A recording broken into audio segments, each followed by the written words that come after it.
سلام علیکم. به شوهر گپ گردانی گناهکار میشی؟ بله. شوهر گپ زند خوب افتاد نکارو.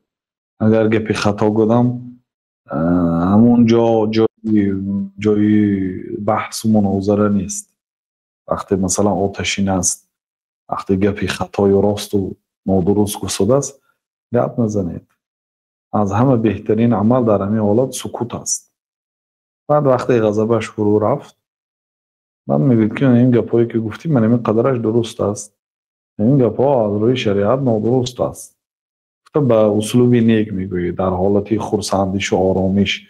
اگر با امکانیت باشد اجازت میپرسید که اجازه است که یک خطا گیته گویم یا یک فکری خودم گویم، شاید خطا است شاید درست، شاید در نظر من خطا است و در پیش شما درست باشد. پیامبر صلی الله علیه و سلم و حضرت عایشه رضی الله عنها گفتند که یا عایش، ای عایشه، من میدونم تو کی به از من خرسند هستی و راضی هستی و کی از من غمگین هستی، ناراضی، خفه. گفت که کیف یا رسول الله، از کجا میدونی درست چه خیر؟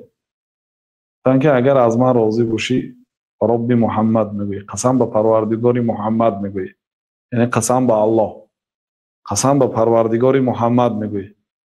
اگر از من خفه باشی قسم به پروردگار ابراهیم میگوی. پروردگار ابراهیم هم الله هست، پروردگار محمد هم الله هست. یک همون قسمو فقط اسلوبش تغییر مییابد. من از همونجا میفهمم که تو از من اینقدر راضی نیستی.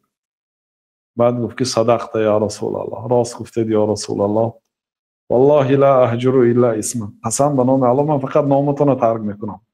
یعنی اگر قهری شوم نامتون که قهری میشم خلاص، خودتون که نه نامتون رو نمیگیرم خلاص. حکم پیامبر صلی الله علیه و سلم صاحبی زنهای زیاد بودن.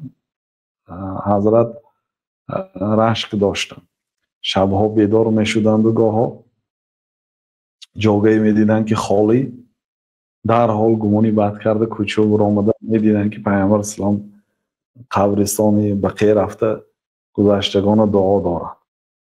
یک شب خیلی با میخیزد که جایگاه خالی، دویده از جا خسته نمیشد که ناگاه خانه تاریک بود. پیامبر صلی الله علیه و سلم سبحان ربی الاعلی، سبحان ربی الاعلی، سبحان ربی الاعلی گفته ایستادید.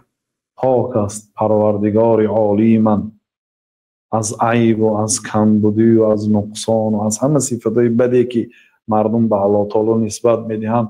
پروردگار عالی درجه من از آن صفتهای پس پاک است. گفته در سجده دعا دارم. حضرت عایشه گمانش به کیم کجا رفت؟ خلاصه همین چیزا بود. لیکن ببینید پیامبر صلی الله علیه و سلم در وقت آرامش و یک اسلوبی نیک گفتن که عایشه من میدونم که تو کی از من خرسندی و کی از من خفه‌ای. چه خیر؟ گفته برای شوق آور بود. بعد گفتن یعنی این حالتان رو جنگ نمیشه دلک، یعنی عینی همین گفته که این گپت خطا اون گپت توبری، گفته برابر جنگ کنید. و وقتی که علم کدی اگر شما غلبه کنید واسه قوت کدی غلبه میکنه.